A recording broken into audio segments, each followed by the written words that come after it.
In today's video, I'm going to be using ChatGPT to come up with some NBA hot takes. This should be lots of fun, so let's get started. Tell me an NBA hot take. I'm curious to see what it says. Seems like a pretty long one, but I'll read it out for you guys. Today's guards aren't more skilled, they just have a looser rulebook. If Kuzi could carry or palm the ball like Kyrie or CP3, he'd have a similar handle but with better pace. Like many players back then, he wasn't limited by talent, he was limited by the refs.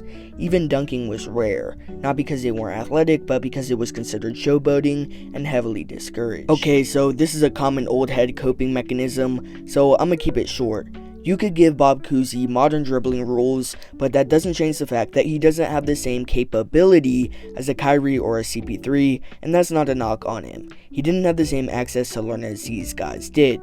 The NBA started in 1946 and he played his first season in 1950. So as a result, his handles are basic at best and wouldn't work in today's game. And that's actually thanks to him. The game owes a lot to him. His hook shot and flashy style influenced basketball as we know it. Alright, let's move on to the next take. Let's see what's next. It would be much more respectable to see Giannis stay with the Bucks for his entire career and never win another championship than watch him ring chase elsewhere.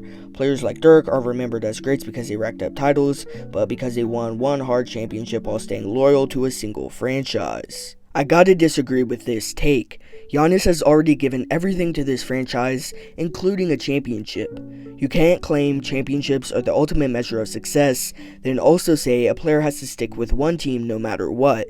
Some players are drafted to bad teams with incompetent front offices, so leaving is their only real option. I think you know what I'm saying.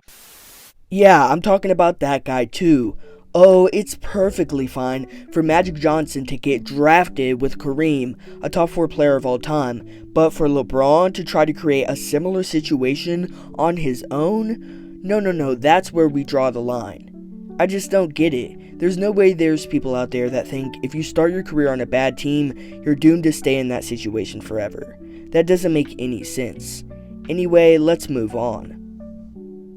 Players from the 90s should hate Jordan. He ruined a lot of their legacies just by being too dominant. Nobody else could win because he bounced almost everybody out of the playoffs. If MJ wasn't around, guys like Reggie Miller, Patrick Ewing, Hakeem, Stockton, Malone, and Barkley would have had way better careers. So I don't know if I'd use the word hate, but I feel like these guys should have an appreciation for Jordan's Bulls while also having a healthy jealousy or dislike of how if it weren't for Jordan, they'd have more decorated careers. Again, that isn't a knock on Jordan, it actually just shows how dominant he was. Let's see the next hot take ChatGPT has for us. Even though LeBron's run with the Lakers didn't end in multiple championships, it's still one of the most important eras in franchise history. He brought back a winning culture and delivered a title alongside AD. Without LeBron coming to LA and pushing for the AD trade, there's no AD to later flip for Luka. Like him or not, LeBron was their path back to true contention. I guess hating on Bron is a trend at this point, but even if you hate him, the Lakers never would have ended up with Luka without him, so take that for what it's worth. So I gotta agree with this take. Let's move on to our final hot take of the video. It says Michael Jordan's 6-0 finals record argument is overemphasized. Wow, this is a really hot take, but I actually agree with it. And the only reason I feel like this is the right one to end the video with is that it's something that really needs to be addressed. You leave me no other choice. The argument about Jordan's perfect 6-for-6 finals record is overused. If Jordan had made 3 more finals and ended up 6-for-9 instead of 6-for-6, would his legacy be any less impressive? No. If anything, it would be more impressive because he made it farther more times. So those are just my thoughts. But what do you think? Did ChatGPT give some good hot takes? Tell me in the comment section below. Until next time, peace.